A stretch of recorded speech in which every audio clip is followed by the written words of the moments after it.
Okay, today we're going to learn about radian and degree measure. We want you to learn how to describe angles, and we want you to learn how to use radian measures, degree measures, and then use angles to model and solve real-life problems. So let's get started.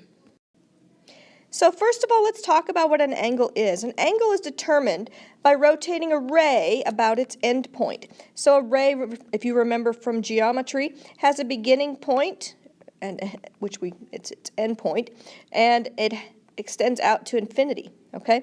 So if we put this ray on a coordinate plane, its starting position is going to be the initial side, which we use the x-axis for that, and then its ending position is called its terminal side, and that's where you actually see the ray.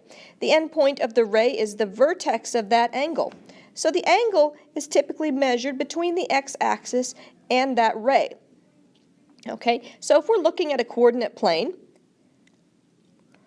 we have 360 degrees of rotation to get from the x-axis all the way around to the x-axis again. And if we are measuring that specific angle, we want to know how many degrees out of that 360 degrees we have represented by that ray. So like I said, the vertex is usually at the origin. The initial side of the angle is the x-axis pointing in the positive direction. Now that brings us to what is a positive angle versus a negative angle. And if you've never seen negative angles before, don't worry. But we're talking about them now. So positive rotation, when we're talking about the coordinate plane, is actually counterclockwise. And the way to remember this is it's in the same order as the quadrants are numbered. So we have 1, 2, 3, 4, okay? And notice how those numbers increase in the counterclockwise direction, okay? So, and that is positive rotation. Now, negative rotation goes the opposite way.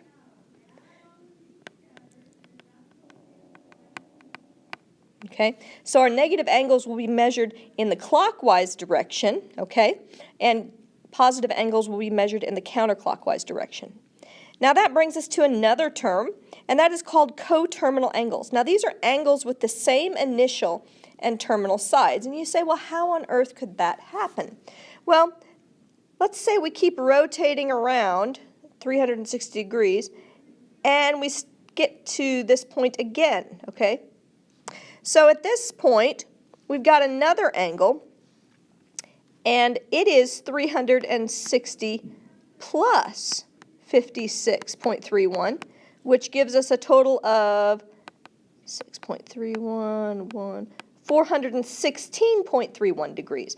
So if I do another rotation all the way around, that will give me 416.31 degrees. If I add another rotation, I could add another 360 to it, and those are all coterminal angles. I could also go in the negative direction and have, let's see, 360 minus 56.31, 991, 96343. So I could have a negative 343.69 degrees, and that would be a coterminal angle for this 56.31. Okay. So now let's talk about radians. A radian is defined as the measure of a central angle theta that intercepts an arc S equal in length to the radius r of the circle. Okay, so what that means is if I have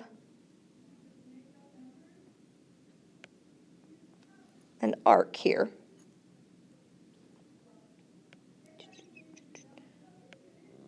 okay, and its radius is r, right? Then this amount of this segment of the arc that's intercepted by that central angle r, or that central angle theta, okay, that arc length is also going to be radius r, okay? What that means for our circle is my theta is going to equal the arc length of the central angle divided by the radius of the circle, okay? So if my arc length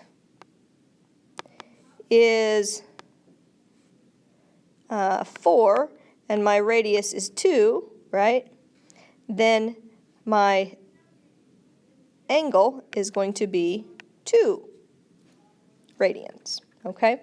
Now, for a circle, what that means is the circumference is equal to 2 pi radians, which is approximately, since 3.14 is equal to pi, 2 pi is 6.28 radians, okay? So they showed this counterclockwise, but we could say 1 radian, 2 radians, 3, 4, 5, 6.28, okay? So that's how that works, okay? So when we are talking about radians, it's really important that we know that it's okay to leave things in terms of pi, which means we don't multiply the pi out. It just sits there, okay? And it's nice to have pi in there because pi is an irrational number, and having pi not approximated means that we're able to keep its full value if we don't multiply out its approximation. Okay, now let's talk about how to convert between degrees and radians, okay? And we know that 360 degrees is equal to 2 pi radians, okay? So this equality is what we use to build our conversions, okay? So if I want to convert 2 radians, I'm going to take the number of radians, okay, or number of degrees, right?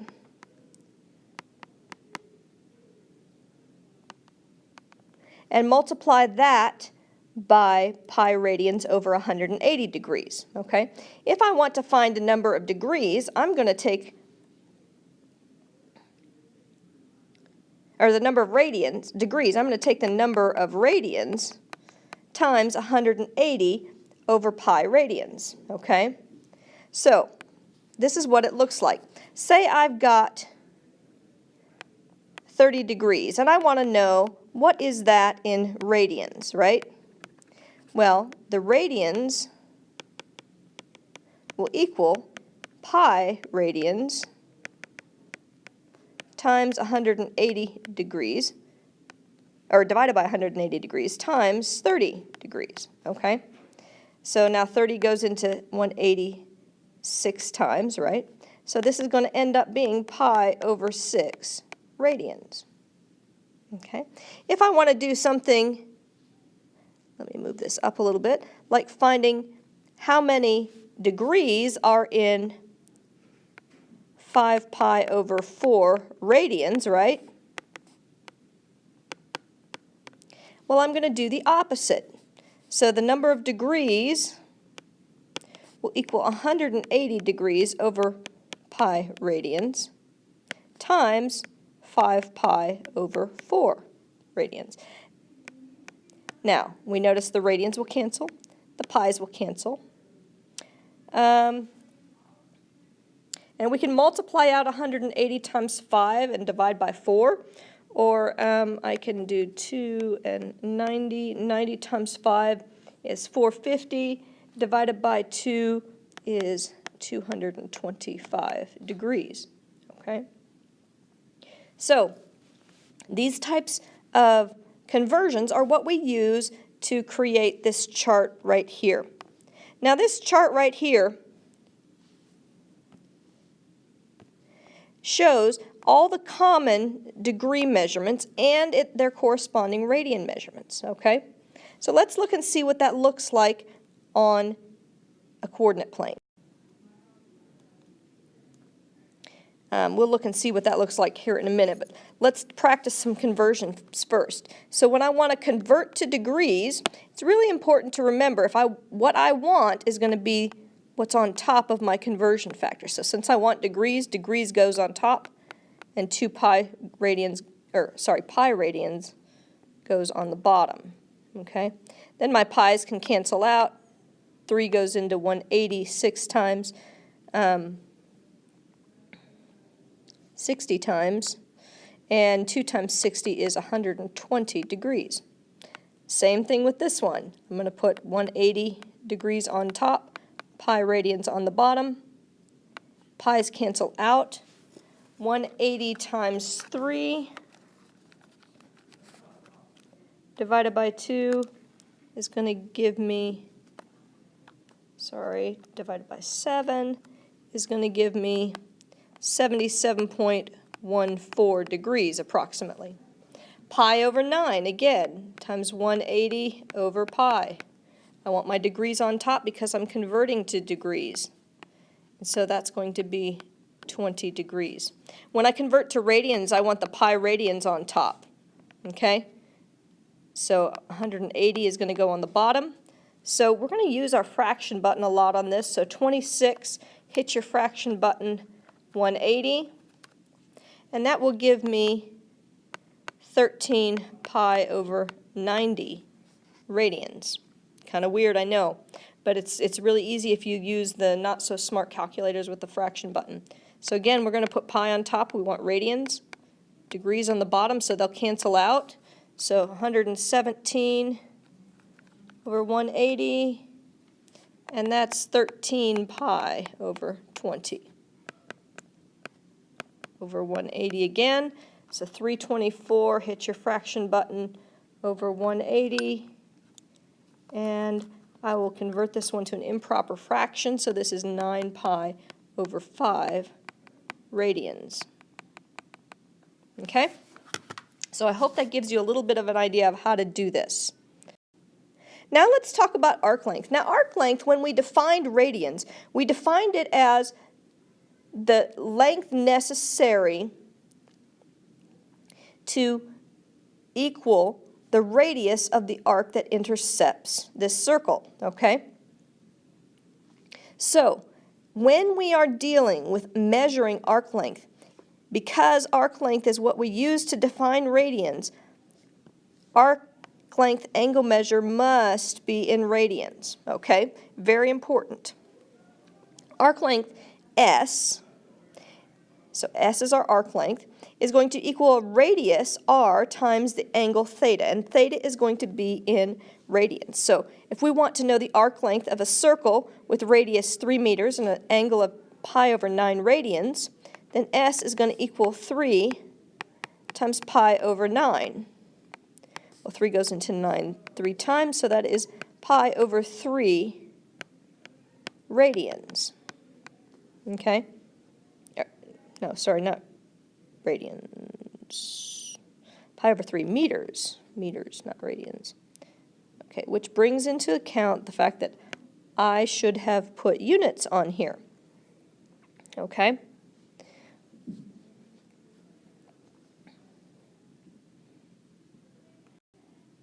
Now we want to talk linear and angular speeds in area.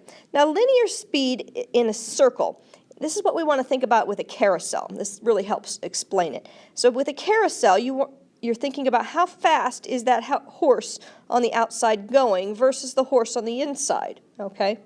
Because if you think about it and you're looking down on top of that carousel, the horse on the outside is going a different speed than the horse on the inside is going, okay? That's why when you're on a merry-go-round or something like that, everybody wants to be kind of on the outside because you've got a little bit more going on there, okay, because the speed is faster. Whereas angular speed, for a carousel, you want to think how fast is that angle changing for all the horses. Now, the angle is going to change the same for all the horses, which helps you explain why the speed is going faster on the outside, okay? Because it takes the same amount of time for the horse to go from this position to that position. But the outside horse has to travel further, which means it's going faster, okay? So that linear speed on the outside horse is going to be faster than the inside horse, which is why everybody, when they ride a merry-go-round, wants to be on the outside. So linear speed is going to take that arc length and divide it by time, okay? Because if we divide speed by time, or if we divide length by time, that gives us speed. Angular speed takes the angle, that central angle, how fast, and divides that by how fast it's going, or by how long it takes to get there, sorry. So central angle divided by time is angular speed. Arc length divided by time is linear speed. Then finally, we want to talk about the area of a sector of a circle. Now, a sector of a circle is this area right in here, okay? It's the area of the circle that's intercepted by that arc and its angle, its initial and terminal side of that angle, through the terminal side of that angle, okay? So we want to have 1/2 the radius squared times theta will be our area. So these are 3 formulas that you need to write down and be really familiar with.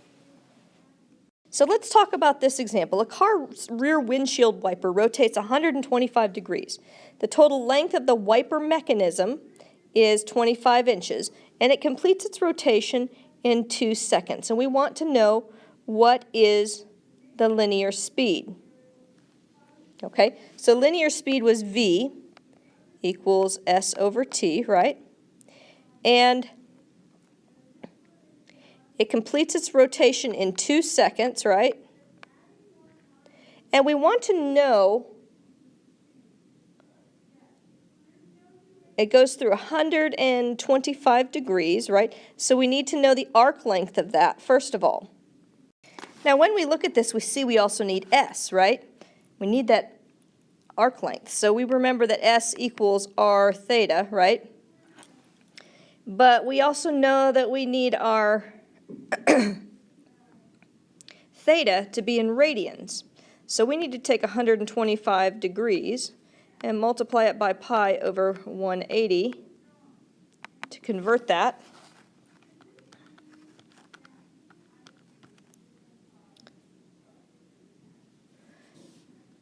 So that gives me 25 pi over 36 radians. Okay? So S is going to equal 25 inches times 25 pi over 36, right?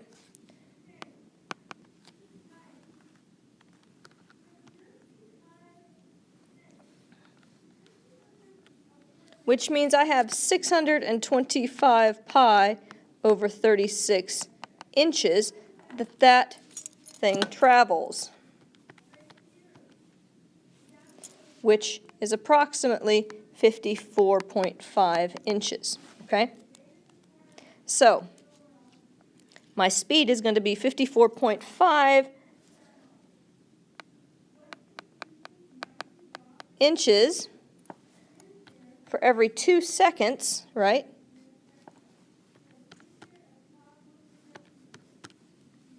So that is 27.26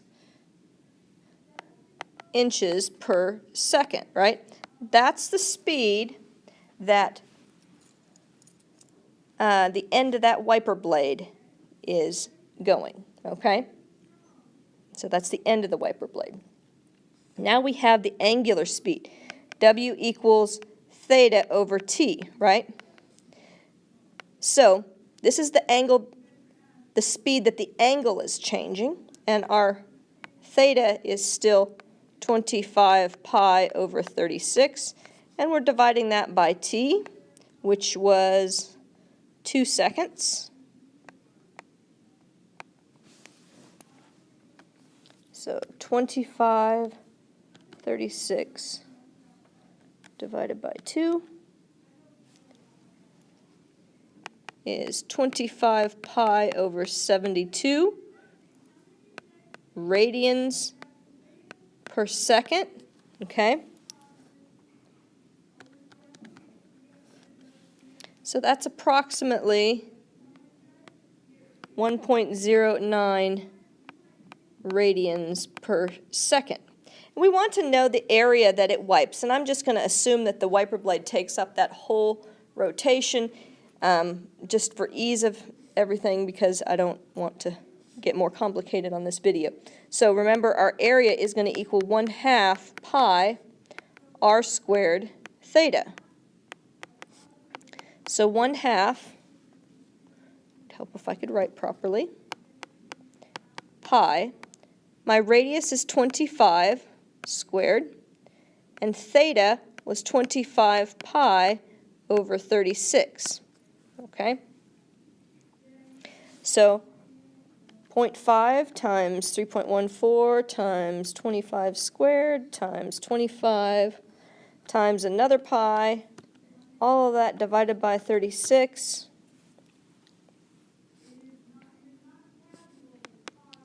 So that's going to be 2139.67 inches squared is my area that it wipes.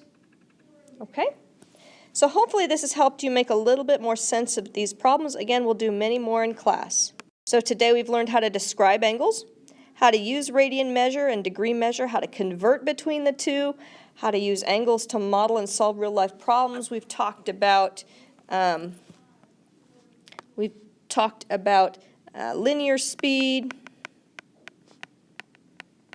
We've talked about angular speed, what the difference is between those. We've talked about area of a sector. And we've done some real-life problems that help describe these principles and let you see them in action. Okay, that's it for today.